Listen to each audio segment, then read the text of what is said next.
Hello, I'm Richard Cobb. Anyone heard of me apart from these two? Yeah, Apart from just now, yeah. Okay, good. Well, I wrote an autobiography because I wildly misjudged my fame. That's me as a 10-year-old. I'd signed the photo in a heartstop because I was convinced I was going to be famous one day. And I mean, I haven't really done anything. So again, I just wrote the autobiography. Just before I start, sorry, I've got the time on my phone here because when the bell went off earlier, I got like a really creepy kind of. I sort of remembered about the crystal maze. Remember the crystal maze? Yes. I kind of got like horrible vibes about I'm going to get locked in and I'm not going to get the crystal. Yeah. So I freaked out. So shit, that's it already. Oh god. Right, okay. I've got so.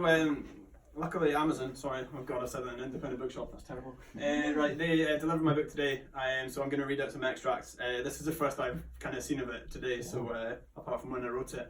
I've not really nailed that part yet, but I'm going to try and get through 3 stories and I'll see where I get. So this one's called The Rainbow Riots. Okay, so The Rainbow Riots. Next up on my list of not real disappointments was The Order of the Rainbow. If I said there was some heated discussion around West London Primary about the colours of the rainbow, I'd be underplaying it massively. This discussion made the Brexit vote look like the semi-finals of the Eurovision Song Contest in comparison to some of the fierce debates we had about the order of the colours of a rainbow. I know I've said rainbow quite a lot, I've just realised that. I'm going to edit that out before the main copy comes out. But anyway, nowadays, debates are extinguished by a few seconds after by a Google search, or a Bing search if you're staring defeat straight in the eyeballs and you want it to display a few seconds of undeserved happiness. A brief smug exchange, perhaps even a shake of the hands, and then filed away the recycle bin. And then filed away into the recycle bin of your brain. Back then, however, it was a fight to the death. Imagine things like this are very similar to the sort of trivial head scratches that kick off Holy Wars. Again, that might come out of it out, so yeah. Once every 2 years a rainbow appeared, the class would anxiously look up to the sky and about 3 seconds be seeing stars, obviously because they'd be looking up and make eye contact with the sun and then be blinded. And in that act of blindness, completely forget the order of the rainbow that they'd just seen. So basically after that, they'd have to sort of just wing it. Like I'm doing now because I'm not reading the book. Anyway, so they'd be distracted and they just have to basically go with their initial gut feeling of what they thought the order of the rainbow was. And it would just leave you, you'd have to just trudge back to the picket line of your initial theory with absolutely zero evidence to prove anything, everyone else was wrong. Somebody once told me in confidence by the bike sheds in primary school, that sounds a lot more attractive than it was. Anyway, they told me once in confidence that the rainbow actually started with orange. They delivered the theory in one of those sort of annoyingly kind of like, did you know the rainbow started with orange? Like one of those ways. And I'm like, instant dismissal from the discussion and from the Christmas card list. It's sort of in my eyes, I didn't humour the witchcraft long enough to hear the bogus theory on what colour number 2 was. So to settle the argument for myself, some 22 or 23 years later, I googled and binged because you can probably see where this is going. I did attempt to Ask Jeeves as well, but it turns out Ask Jeeves doesn't exist anymore, so I had to sort of settle with a Bing search. Anyway, somewhat embarrassingly, either the internet's got it wrong, or my what I thought was ironclad point of view was glaringly flawed. The alleged order is red, orange, yellow, green, blue, indigo, violet. Rather than accept defeat graciously, I'd like to point the finger of blame at someone else. Now, for legal reasons, which I found out when I was editing this, I'm not going to quote the song because that would be breaching copyright according to Google and Bing. So I'm just going to list some random colours and not mention what famous song this came from, so you can kind of maybe draw your own conclusions if you're aware of this classic. Red, yellow, pink, green, purple, orange, blue. Okay, to make matters worse, the singer of said song even had the brass neck to deliver a spine-curdling line about being able to sing a rainbow in similar fashion to the one from the one that's been banned from my Christmas card list. Anyway, this was on par with the day that I found out Santa was both my mum and dad. At least Santa had good intentions. This singer nearly incited riots in West London with her extravagantly wrong take on the orders of the rainbow, which the young and impressionable would take as gospel.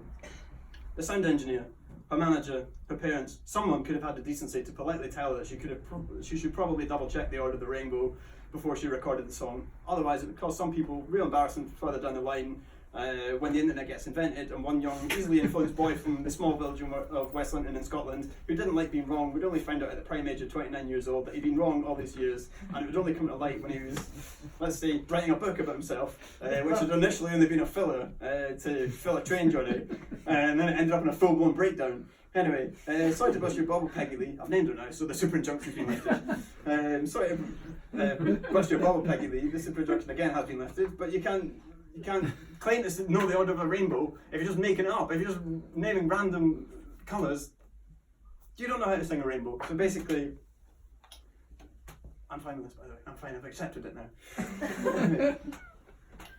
Also, I mean, this is kind of where the story sort of falls short. It would appear that Peggy Lee didn't actually write that song. It was someone called Arthur Hamilton. So now, on account of all of the selfish lies, I've not only had a go at half of my own class, I've also had a go at the singer, who it turns out was just the messenger. If it later transpires that Arthur Hamilton was colourblind and was just trying his best, then I'll probably have to apologise to him too, after a Bingus diagnosis, to make sure. That's that one. Oh, 5.5 minutes, quickly. That's, let you all take a breath after that. Quite intense. This one, I'm going to just go straight on to my final one. It's called First Love Part 2, because the first part is kind of a bit irrelevant in this text. Relationships in the first few years of high school are wonderful to look back on. In the same way that falling arse first through a swing door of a sports hall cafeteria at the age of 8 during a lunch break at one of my sister's tennis tournaments in front of a capacity crowd of unsympathetic wankers is a wonderful experience to look back on. Postmortem 15 years later can identify two main causes for the end of the world feeling that demise of your first relationship would bring. Number one, self-doubt and melodrama. The feeling that you'd be sad for the rest of your life was partially brought on by culprit number two, Coldplay.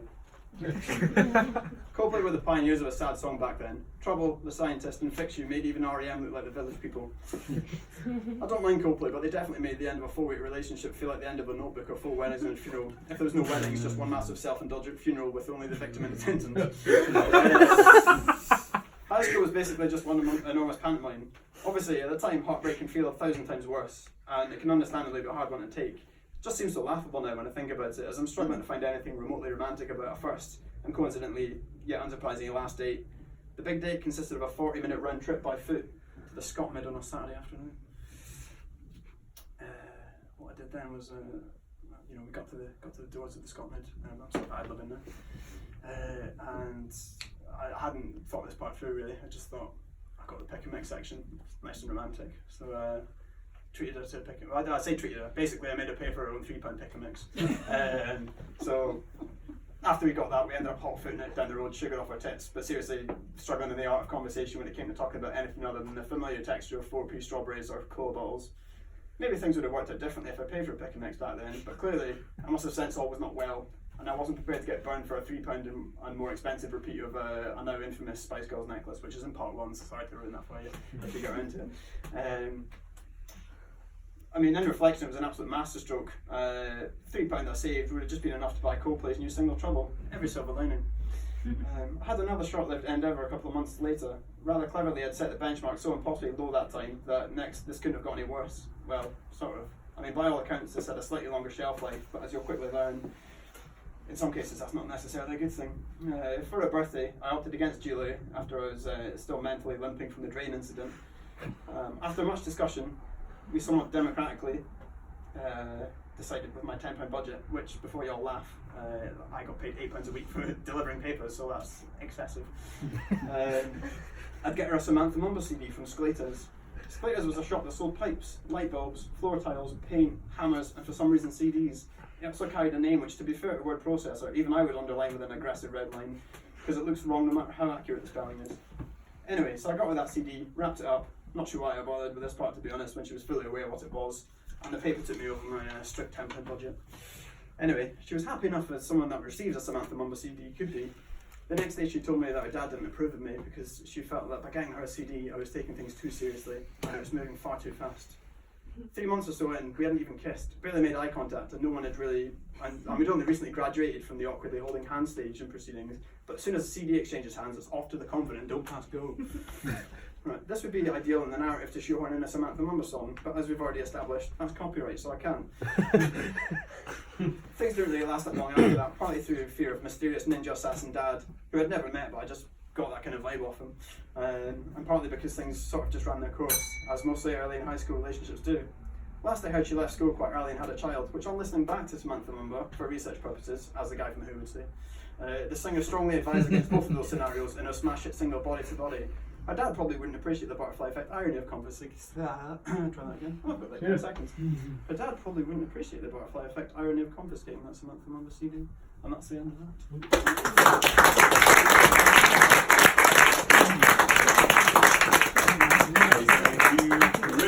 There we are.